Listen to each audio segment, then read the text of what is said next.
Welcome to Talent Titans, the podcast where we bring you entrepreneurs and leaders from the global staffing industry. I'm your host, Suki Sodi. Now let's jump right on in and welcome today's Titan. Hi, welcome back to another episode of Talent Titans. Today, I've got an interesting guest, Nadia. What we're going to be talking about today, we're still talking staffing, but we're coming from a HR perspective. Nadia, welcome. Thank you. Thank you for having me, Suki. I appreciate it. Appreciate you sharing your wisdom with us today. Now, for those in the audience that don't know you, do you quickly want to tell people who you are? Sure. So my name is Nadia Ciani. I'm the founder of Energy Xchange Group, which is an HR consulting and advisory firm. I do HR and consulting. We do fractional HR leadership and leadership coaching. And I love working in particular with emerging leaders. Separate to that, I spent the last almost 30 years in corporate Canada and corporate America. So I led a very large HR team in the staffing industry and did that for the last 20 some odd years. And then I had some experiences before that in HR in a few other industries. Personally, I'm married, I have two of my own daughters. I have two stepdaughters, so we're a blended family. My husband's an entrepreneur. He owns his own construction firm and a few other adjacent ventures with some other people. So I know what it looks like to live with someone who runs small to mid-sized companies that are looking to grow. And as a family, we own a cheese manufacturing company, which I know is a little unusual, going from construction to cheese, but there's a story behind that. But I'm very close to businesses that are startups and growing, trying to achieve their kind of growth goals that sometimes are struggling and other times thriving. So that's who I am and the kinds of things that I'm involved in. Amazing, amazing. I love the fact that you have both ends of the spectrum, so to speak. Corporate Canada, corporate America, but that whole entrepreneurial piece, because what I really want to talk about today is probably going to be more applicable, relevant to that small mid-size, because truth of the matter is, I'm a small mid-size. I don't need, nor can I afford a fully fledged HR department, a full-time HR team, but we need HR support and, quote unquote, the whole spectrum of it. So let's dive straight in. Now, you're going to be speaking at the Canadian Staffing Summit this year, April the 3rd, downtown Toronto.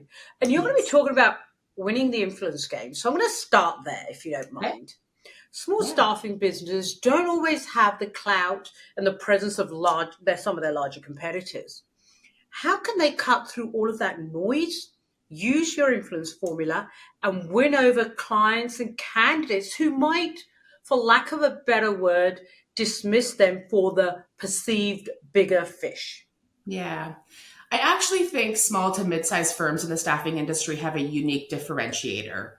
And I'll share my influencing formula at the summit, but really I think the major difference they have is the relationship that they have with their clients are typically built on significant trust, which is huge as it relates to how you influence an outcome from your client. But more importantly, you build a much deeper relationship with your clients. I think there are some beautiful things in large corporate organizations and some amazing outcomes you can have in those big firms. But really, one of the biggest differences, I think, with a small firm is the relationship you have with your clients typically goes much deeper. What I mean by that is, I think you know a lot more about your clients in terms of what is it about their business that's going really well for them? What are their pain points? How, do you know where their goals are? Have they been more transparent with you about what it is they're trying to achieve? Are they going to sell their business? Are they looking to hyper grow their business? Do they have the money to invest in some things but not others? They tell you things that maybe they might not tell a large corporate organization. And why is that important? So I believe that that's really important because you start to understand what's going to motivate that person to make the buying decision that you want them to make. Why they want to go with you, why they want to stay with you, why they want to retain your services. The more you know about your client, the more you can use that to influence the outcome you want. For example, if you know that a client's primary motivator is speed, they really don't care about price, they really don't care about other things, but speed to action is what's most important to them, well, you can leverage that. And at the summit, I'll teach you some of the negotiating techniques you can use. But that's my opinion, is that I think in a small, mid-sized staffing firms, you have different relationships with clients that sometimes larger firms don't have. And you know more about your client. And those are things that you can leverage to help influence them to the outcomes you want. Yeah, no, I totally agree with you because, and especially if your client is a small client as well, right? Because that's where that Right. quote unquote intimate relationship Right. happens, right? You end up, I know for me, I know so much about my clients, That's right. right? And it's even without asking, because and they know a lot about me. And Exactly. it's not that we sit there to talk about those topics, but naturally, you're in that comfort zone. You've gone out for dinner, you've gone out for a drink, whatever it might be, and you Exactly. get to know them. You have those shared interests and Yeah. those types of things. And I think sometimes, not always, but sometimes with larger firms, larger staffing firms in particular, they're following a sales script or they're following a sales methodology that is very structured at times. And so they miss the opportunity to build those deeper relationships. And so that's where I think there's an advantage to being in a smaller firm, that the trust you build with your client is just different. And the depth of information of what you learn about them can be very, very deep. Yeah, because you've got that flexibility, for lack of a better word, right? Yeah, As a smaller absolutely. business, because just using your example, speed to market. Once you know that, you're not Yes. manipulating in that sense. What you're No, doing is you're information gathering, you're that's right. learning how to gather that information and present back that solution. Correct. Exactly. Yeah, influence is really you're figuring out how to affect the behavior of somebody else, like somebody else's behavior without having positional power, right? So if you think about manipulation is a terrible word, I think, to Yep. associate with influence, because that's not what it is. But often people can get people to do things because they have positional power, meaning I'm your boss or I'm superior to you in some way. And really, what I teach people is how do you get people to pivot and move in the direction you want them to go in by just simply knowing what motivates them and using that to adjust how you get them, the things you talk about, the things you double down on, and the things you don't talk about because they're not as important to them. Yep. That confuses people, right? And so I do think that small firms have that unique relationship with clients that goes deeper than just a corporate relationship. And through that, you learn a lot that you should leverage. I think the best influencers, you want to, the difference between that manipulation, look at politicians. Yes, Influencers, look at your kids, absolutely. right?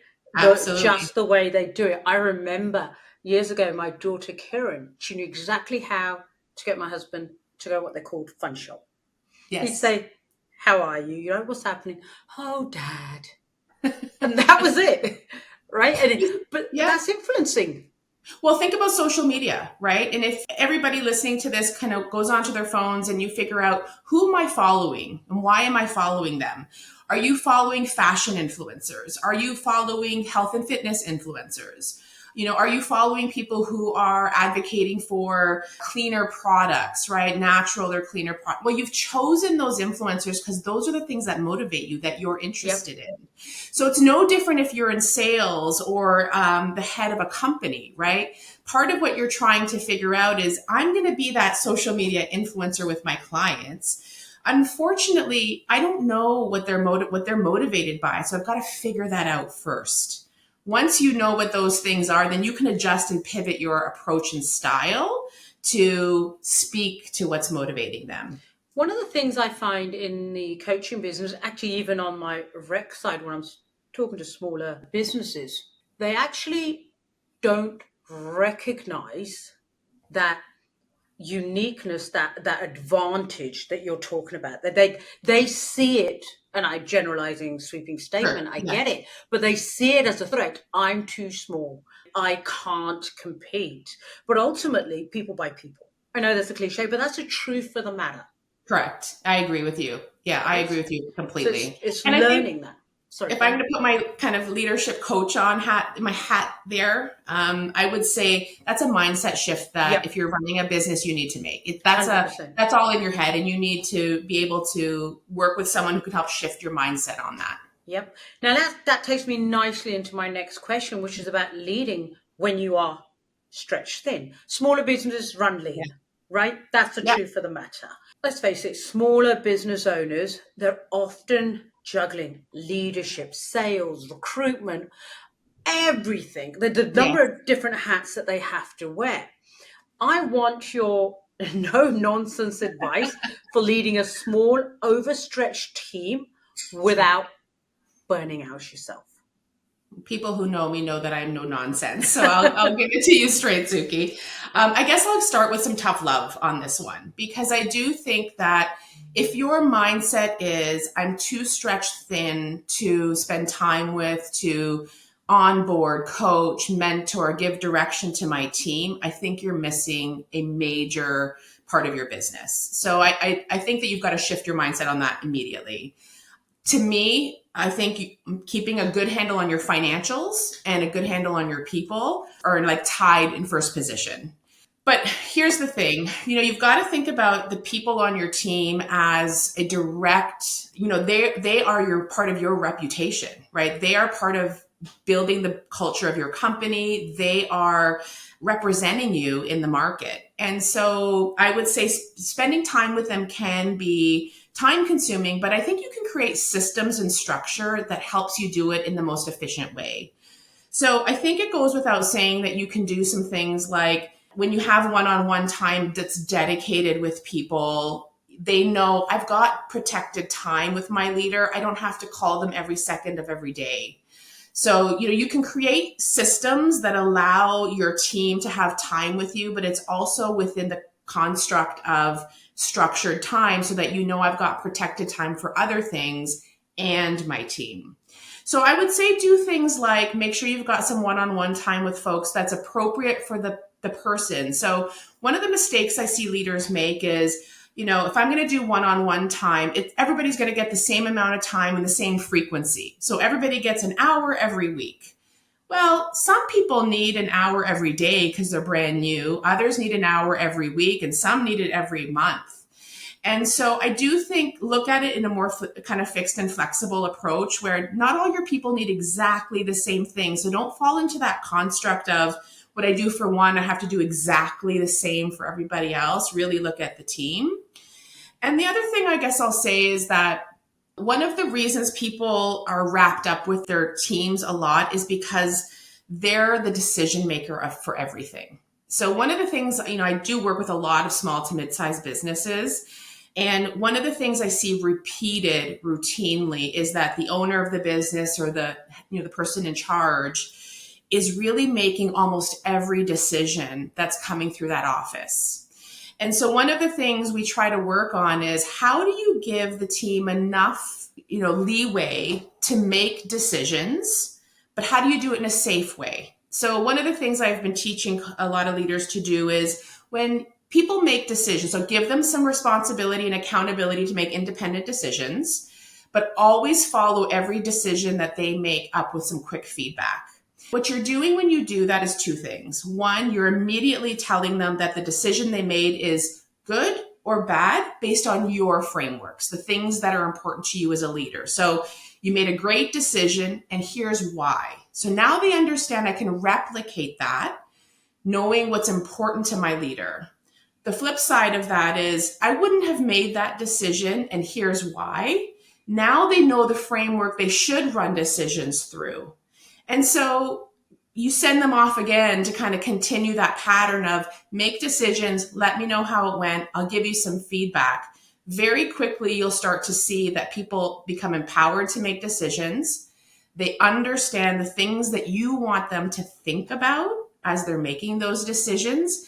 And slowly but surely, some of your time comes back to you so that the time you're spending with your team might be less, but it's also more quality time with them.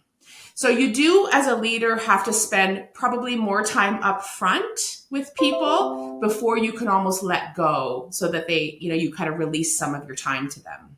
So as you were talking, the some of the things going through my mind, there's a trust issue. Yes. Some, let me rephrase that.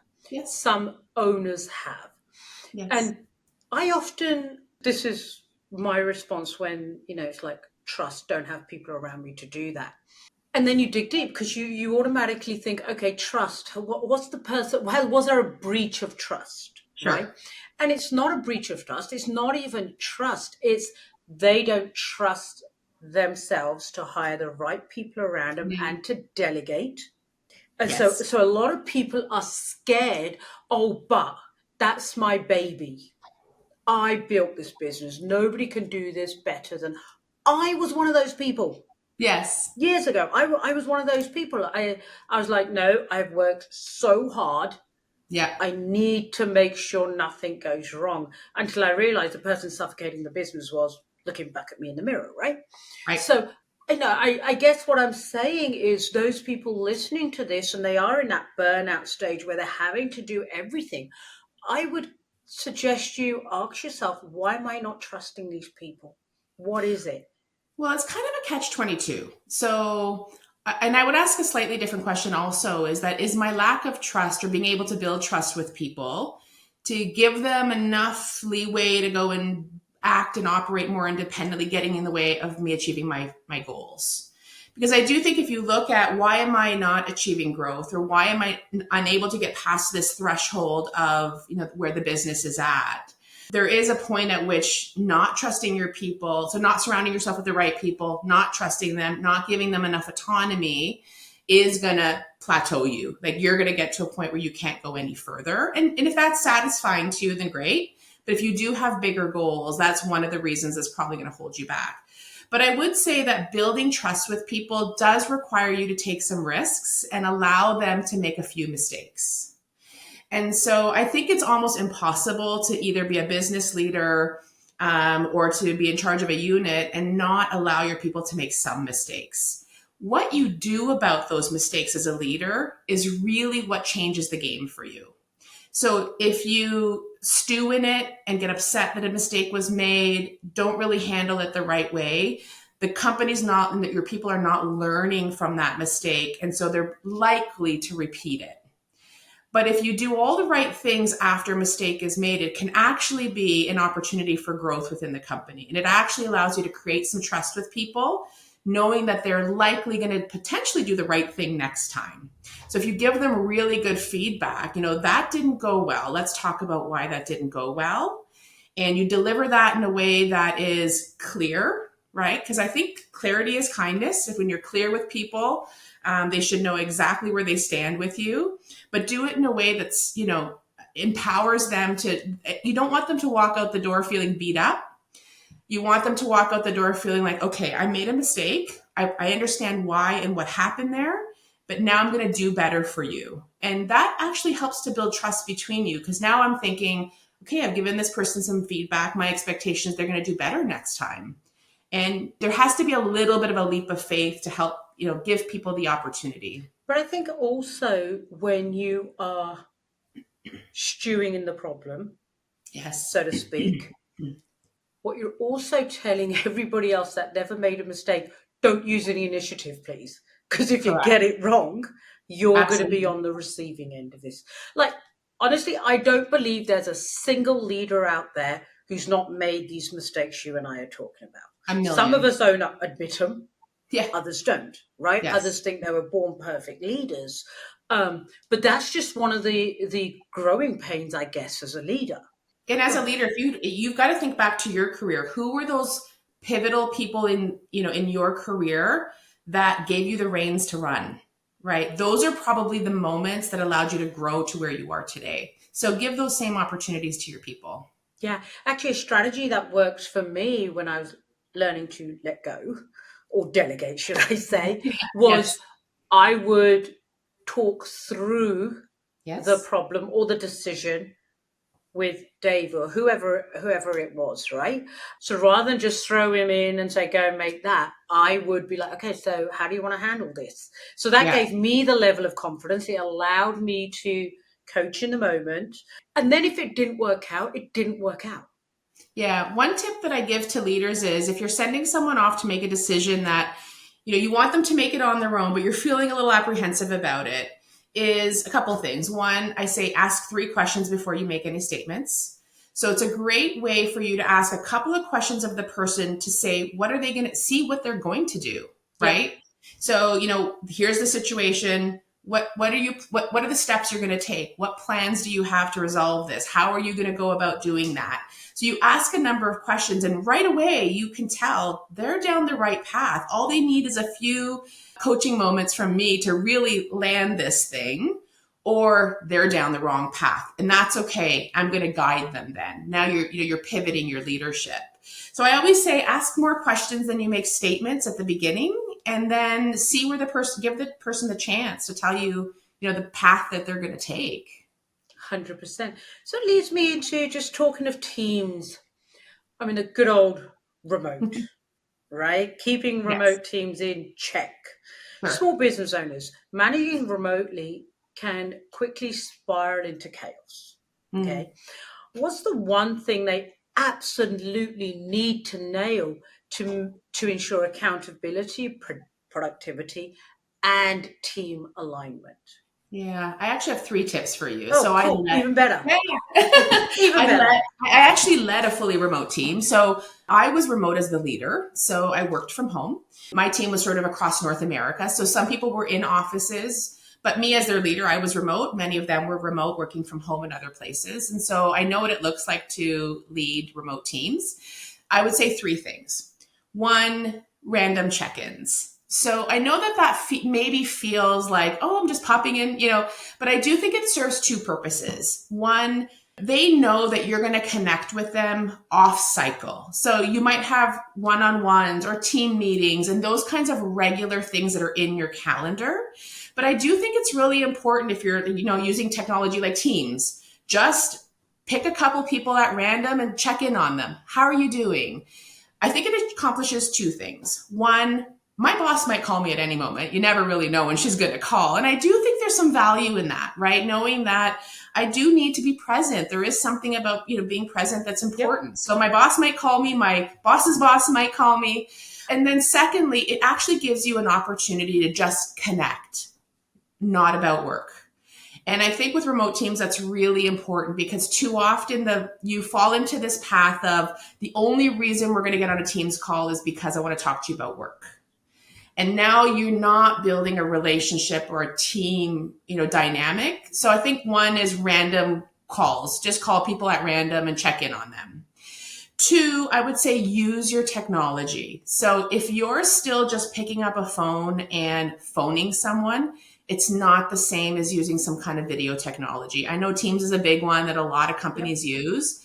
And I say, turn on your camera. I don't care if you didn't put your makeup on that morning, if your hair looks a little bit funny, you had a rough morning with the kids, whatever the scenario is, turn on the camera and look each other in the eye. I think it's so important for you as a leader to look your person in the eye and say, you look great today. You look like you're having a great day. Or conversely, something, you don't look like yourself. Are you okay? Because when you don't see people in the office, things can get masked, right? They're having a bad day, turns into a bad week, turns into a bad month, and you had no idea because you haven't put eyes on each other. Body So I language say, says a lot. huge. I say use your technology, use something that has video technology and turn that camera on. And then I do think the most important thing from a productivity perspective is to, again, go back to systems and routines. You need to have a way of checking and verifying work is being done. So whether that's, you measure some metrics or, you're literally getting on the phone, show me your screen so I can see the work you're doing so we can look at it together. Or before you jump into that project, let's brainstorm it together. I do think you have to put some systems in place so that you can see that the work is being done, not just done, but done effectively. So those would be my 3 things. Yeah, no, I totally agree with you because when you were talking about turn your camera on, And that's so important, So important. especially if you're 100% remote. Yes. My husband and I were on a call this morning with a really large company, some tech that we're looking at. Irritated the hell out of me that the two people from the company that we're supposedly going to buy from didn't have their cameras on. Yeah. And Yeah, that's trust, right? There's a little yeah, bit of trust in, it goes back, I think it goes back to building trust. So, in my team, it was understood. I don't care if your kids are in the background. I don't care if your dog jumps up on the counter and wants to say hi to us. I didn't care if, your mom was showing up because she's going to watch your yep, kids that day and wanted to, I knew people's husbands, wives, children, dogs, cats, their grandparents, because they would pop on camera. And so that was okay for us, right? We created yep. a culture where I don't really care what your background looks like. You didn't get a chance to clean the counter this morning. I don't really care about all those things. I want to look you in the eye and know you're okay, first of all, as a person on my team. And I want to be able to say, yes, you've got some chaos going on today. How can I help you be productive today? That's so true about the trust thing, because one of the questions one of these two people asked was budget, right? What our Mm. budget is. I refused to give it. And I was like, no, no, no, no. You've just jumped in. I don't even know who you are. I don't see, I not that I refused. I was Well, like, we're not at that stage. he didn't figure out your motivator, Yeah, he didn't. 100%. There you go. right? So going He back to doesn't where know we if money's started, your the he doesn't know influence. if money's your motivator. Yeah, yeah. Yeah, And it's true though, right? Because what you're saying also applies when you're quote unquote selling, right? When you're the absolutely. clients, right? Having Absolutely. your camera off for a client meeting. I mean, No. would you go into a in-person meeting and sit there with a mask on? No, you wouldn't, No. right? So, Yeah. and that's a small business. It can be harder knowing all of this, not because you don't care, but you don't have somebody who lives and breathes that world like your Right. larger competitors will have. They have a You team and you dedicated to it. and you set the tone. So currently working with a client, again, small client, mid-sized client, and they were doing morning check-in meetings. So as a team, it was a rapid fire. Let's just all kind of get together, know what's going on for the day. It's very important in their business. And when I started joining them, I realized everybody was off camera. And so I said to the leader, you turn your camera on. I'll turn mine on, of course. And let's see what happens. And I have to tell you that within less than a month, everybody was turning on their Wow. cameras. And what was so interesting was most of the people were in their cars because they needed this. That's the nature of their business. They're Yeah. out and about doing things. And it was very quick how, once you set the tone, everybody else sort of follows. And so now they're in an environment where at least we can see each other. We'll call somebody out and saying, hey, I see you're, at that building today. How's that going? Or you're here or there. Good luck with that call today. Because you can see where people are, right? Yeah. That they're out and about. And that has created a lot of trust on the team, I think. Because before it was, well, where are you? And what are you doing? And what's the plan today? And everybody would be more silent. This way, Yeah. it's more participative. Something about seeing each other just changes the whole tone. That's we're human beings. We're social animals, right? We are. Yeah. It's that interaction. So you're talking about using tools, which takes me very nicely into my next one: Oh, okay. data hacks. You're just leading this one nicely. Thank you. Oh, you're Um, welcome. okay, so let's talk about data. Data for the little guys, a smaller business. Yeah. Without access to high-end analytical tools, how can smaller staffing firms make smart, data-driven decisions that give them the competitive edge? Of course, without spending Yeah. every penny in the bank. Yeah. So a couple of tips that I would offer there. One is pick a few things to measure. So I think there's some financial metrics you can measure. There's some operational metrics. Maybe there's some client and or HR metrics that you can look at. I would say pick a few. Don't pick a lot. And very quickly assess how easily and how impactful those measurements are for your business. So if you learn very early on that these are really hard things to get access to, find the right set of measurements, metrics to look at. I would also make sure that they tie to your business goals. So what is it that you're trying to achieve? And do these metrics even tell me anything about my business that's useful to get me to my goals? I do think there's lots of things you can measure. And so I'm a little bit hesitant to say, measure this or measure that. But what I will say, the one thing to consider, which is fairly easy, I think, to assess, would be what they call net promoter type scores, right? So NPS scores can be applied to your clients. It can be applied to your employees. And essentially what it's measuring is how likely is this client or employee, how likely is it that they will refer us to their friends and family? And I do think it's a really interesting measurement for most companies because really it speaks to your culture, your reputation. That's all about advocacy. And the more likely clients and employees are willing to advocate for your business, that's part of growth and success. So I'm not sure that I'll say, measure this or measure that, but NPS scores are a really interesting one and can be done fairly inexpensively. And so I would suggest that that's one to look at. Yeah, no, I totally agree with you on that one because ultimately that allows you to pivot, change, whatever the case may be based on that feedback. Exactly.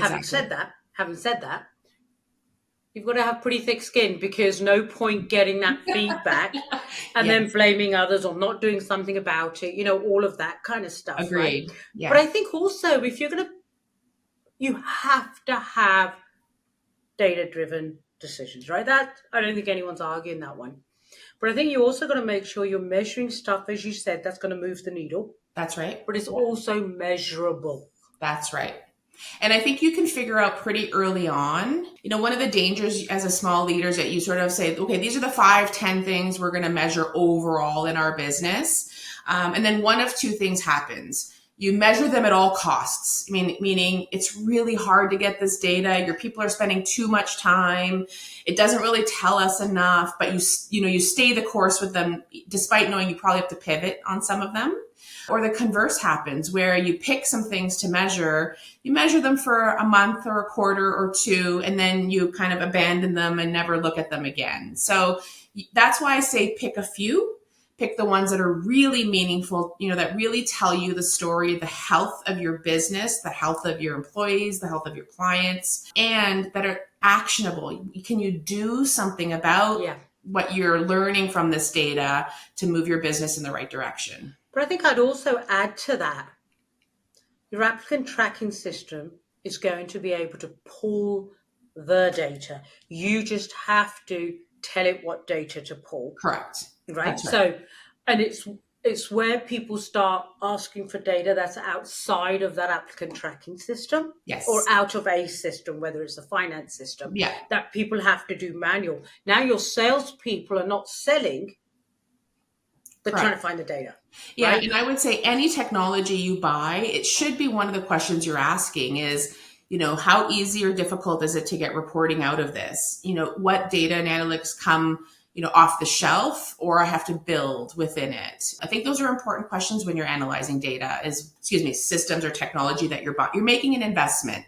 You want to know, besides what the tool does mechanically, what can you get out of it? And I think also, if you, as part of your business goal, need to measure X, right, but it's too difficult, what have you, I agree with you, go back, take a step backwards. Yeah. But if that was a critical measure, you also need to get a solution. Yes. Right? So don't just ignore it, time to fill. That's right. Oh, yes. Right? Critical So for any staffing business. 100%, right? Yeah. So if you can't access that data with relative ease today, don't just say, well, I'm never going to do it. Measure the next best thing whilst you work on a plan to get there, to be able to pull that data. Right. And Agreed. I don't know what your thoughts are, but I don't think you need all the latest bells and whistles. No. If something is, and I'm making some numbers up, $10 a user a month, and it does what you want, it might not be pretty and bells and whistles, then your 100% or £100 or 50 a month subscriber fee. Yeah. Do you really need that? Yeah, you have. Well, I think I think, so here's where good advisors or people you have around you to help you make those decisions are important, because there are pivotal moments in your business, as you know, where you actually can't get to the next level unless you make an investment. And those Yep. investments can be in people, it can be technology, it can process, it can be a number of different things. So I agree with you in theory, but I do think that there's times when we're doing that $10 a user technology today, but it's actually getting in the way of our growth. And so we do need to maybe make an investment in what's next. And that can be scary, right? Because you're putting money out the door before you maybe have the full investment. But I do think also ask yourself the question, what am I buying? Like, what am I buying? Am I buying analytics, or am I buying what the tool can do for me besides the analytics that come out of it? So I think sometimes we can get very allured by data and, Yep. looking at all this information, but you have to do something with it, right? If it's not useful to the growth of your business, then why are you spending time on it? Yeah, and just because someone else is, I guess Measuring it what I was getting at is, do you really need all of that right now. Yeah, right now that's right. or in the next year or so, Correct. right? Put a time Absolutely. frame on it. And if the answer is, yeah, I don't need it today, but I definitely need it in about 6 months, I Yeah, agree with you. Do it now, exactly. right? Do it now. But if you're just like, no, you know No, what? We're 18, 24, 36 36 months months out. away, Yeah. then that's a different story. Because the other thing I think a lot of smaller businesses have, they've then got to get their salespeople onto these systems, their Yes. recruiters onto these. So that's also time consuming, Correct. right? Yeah. I want to pivot a little bit. I want to talk about culture versus quote unquote survival, Yes. right? 2024 was a horrible year for most people, not Yes. just in the Canadian market, in the US. Yep. I was in London last week. It's scary what's happening there. Yes. Small staffing firms are constantly in survival mode, chasing that next deal. How Yes. can they prioritize culture building when they're just trying to keep the lights on?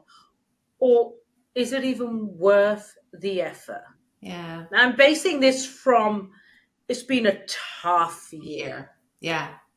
Well, here's how I answer that. Your company is building a culture whether you're active in building it as the leader or not. So Yeah. something's happening. Your company is developing a culture with or without you. So I would say, it's probably in your best interest to guide and support the culture you want versus the one that's just going to surface without you. But I will say people have this sort of perception of culture building as all these activities and all these things, extrinsic things that you have to do, when in fact, your leadership every day is shaping the culture. So I would say don't be overwhelmed by feeling like you have to take all these steps to build the culture of your company. So I'll give you an example that we were using earlier. When a mistake happens in your organization, how you as a leader respond to it will shape the future culture of your company. So in a real everyday example of a problem has occurred, now you as a leader have to step in and handle it. What you do about it is shaping the culture. So if you are looking for someone to blame and you're elevating your voice, perhaps you're screaming and yelling about it in the office, your emotions are extremely heightened and everybody's sort of in fear, well, you're creating the culture right in that very moment. So be And intentional. right. So be intentional about your leadership. So I would answer your question by saying you don't have to do anything specific to build the culture other than figure out who you are as a leader, how you're going to show up every day. That is shaping the culture of your company. So when you're stretched for time and you're just trying to make the next deal, know that how you show up is actually framing the culture of your business. Yeah, that's really well put. Yeah. Because ultimately, as you said, the It's culture happening. is, yeah, whether It's happening you, without you, right? yeah, Yeah. it is. So you might as well control it, right? And Yeah. have the culture that you want. Correct. Now, talking of survival and things like that, the tough one when it comes to employees, Mm, small business, they become your friends. of course. So in small team, one weak link can bring everybody down. Okay. Yes. And when I talk weak link, I'm talking underperforming, Yes. that type of thing. Actually, no, it may even be a negative person for that Sure. matter. Yeah. How do you know when it's time to stop coaching and start letting go? Then how do you do it without tanking the morale of the team? Yeah. Well, I'll start by saying that your team knows who's underperforming, or your team knows who's, I don't love the word toxic, but who's toxic in your office environment. So I would start by saying, but if you're thinking about not tanking morale with the decision, know that your people know what's going on in the office. So, if you're hanging on to someone who's underperforming or who's really, really difficult in the office, you're setting the tone, right? So when it's time to let go. I think how you do it is what changes the dynamics in your office, right? You can do it with a lot of integrity, treating the person with a lot of dignity, what you say about them when they leave, right? It's one thing that you perhaps have made the decision for them to exit the organization. How you deliver that news changes how people feel in the office, right? They may still feel sad that a coworker has been terminated, but they're going to respect you, A, for making a decision that they probably believe you should have made, and B, respect how you've spoken about them, right? With person was great in our, lovely person, perhaps not right for this role, but wishing them the very best. People know how you've treated people when you exit them.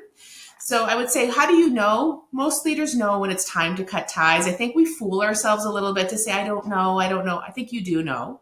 I really push leaders because I do think they know when it's time.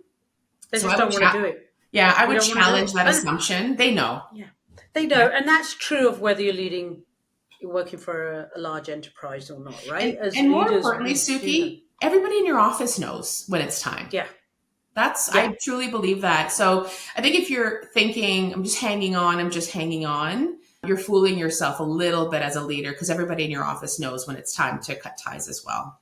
And also, just thinking on my rec side, people get really frustrated when you don't make that decision because we hear it all the Correct. time, right? And Absolutely. then you risk a couple of, certainly in my opinion, you risk a couple of different things.